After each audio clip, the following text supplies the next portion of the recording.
Nilalagyan ko na yung registration mark pag ika-cut ko sa machine. Pero, ngayon manual cut lang natin kaya hindi na natin kailangan ng registration mark. Then, print na natin siya.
Ito yung sample ng hologram.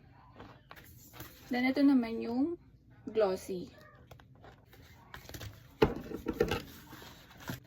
Hindi na ako gumamit ng machine, kaya manual cut lang muna natin siya. Kasi rectangle naman yung shape niya, kaya tipid kuryente.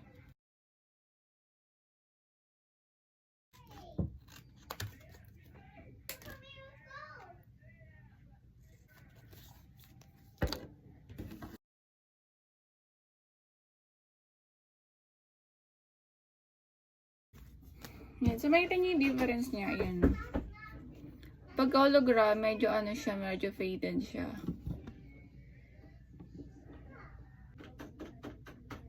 So, ayan. Ito yung ginawa ko na glossy.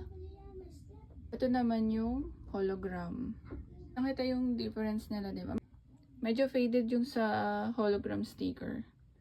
Pero maganda pa rin naman siya. Maganda rin yung glossy kasi ito yung laging in-order sa akin. Tapos ito namang hologram, maganda nga to kasi dahil sa motor, nagre-reflect siya. Wala akong ibang madikitan eh. So, dito na lang natin siya ilagay sa sa baso. Wow! It's my sticker! Wow! Wow! Nanay, it's from on the cup, Nanay. Remember, it's from on the cup? Nanay, it's nice and good, Nanay. That's great. Nanay, that's great, Nanay. That's great, Nanay. Let's see, it's ready. Mali pa yung kabit ko kasi ano, curve kasi to eh. Yan. So, nilagay ko siya dito sa may glass kasi wala akong papagdikitan. So, try natin kung waterproof nga siya. Huwag niyo napansinin kung tabingi siya kasi tatanggalin din naman natin to.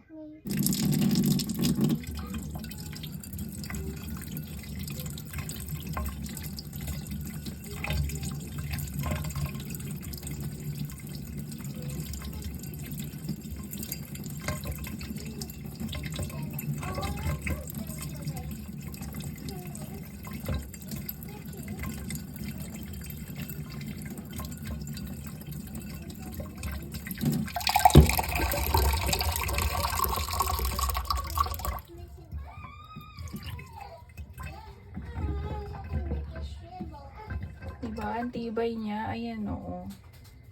Hindi siya nag-fade. Waterproof yan.